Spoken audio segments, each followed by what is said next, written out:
Hi everybody, this is Jared from sportsannouncing.com, and in this tutorial we're going to go over how to use a custom cue on a sound clip in Sports Sounds Pro. You see up here on this song right here, Cascade is Blink, there's a black box with a white C in it. You can also set in your options this to be gray. You can set different colors and variants.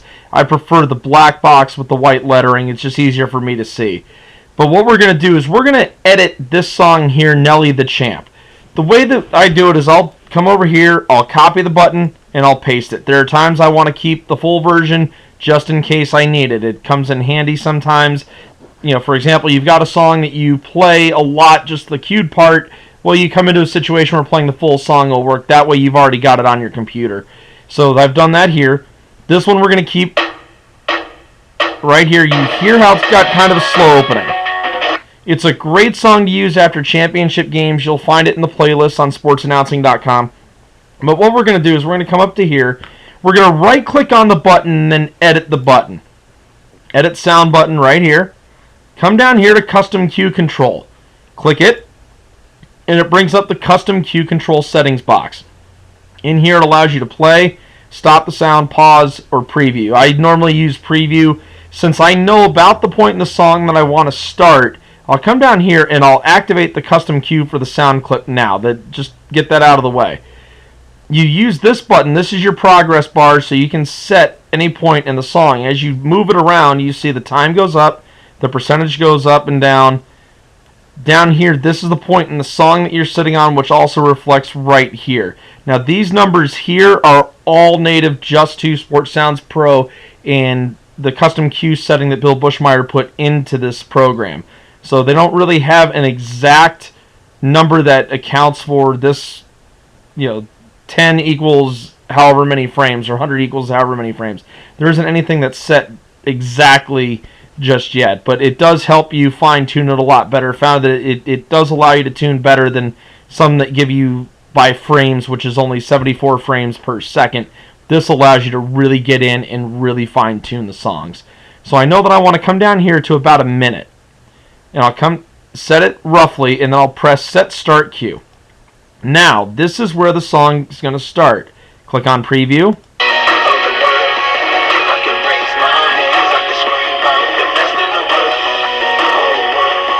Okay, so I'm a little bit too far into the song where I want to be.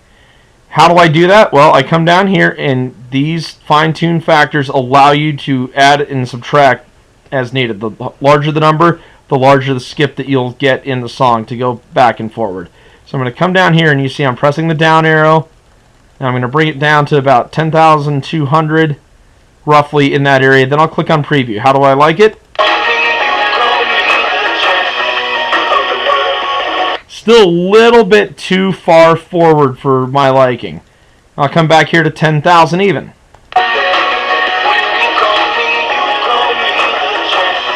Now let's hear that again. Okay, so that's close. So I know I want to go forward a little bit, and I'll take it 20,000. Still too far, so I'm going to bring it back.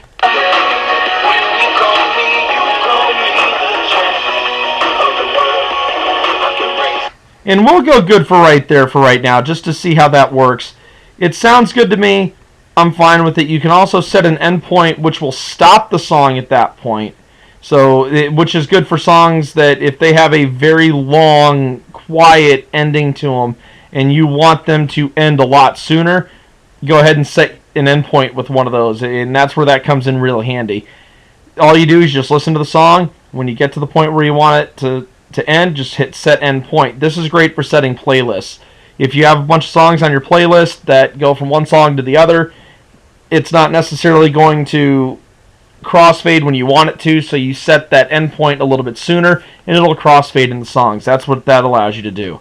Now I'll come down here, click on Save, click on OK, and it's right there. 2 minutes, 12 seconds, Nelly the Champ. I click on it.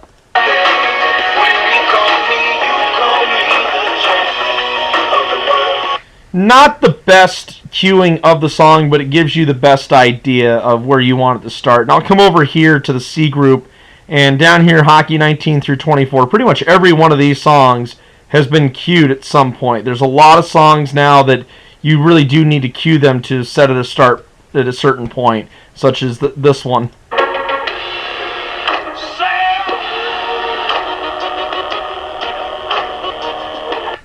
You hear how it starts at a certain point. This one down here, Fall Out Boy the Phoenix, great song. I use it for warm-ups, but I want it to start a little bit later in the song when I'm using it for in-game uses.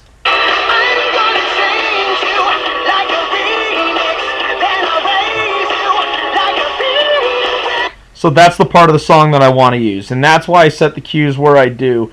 Cueing is easy. I've done it hundreds, probably thousands of times in Sports Sounds Pro. It is something that becomes second nature to you. It's very easy to do. Just remember to try to get them on the beat. Try to get it on the downbeat. That's the best time to mix a song back and forth.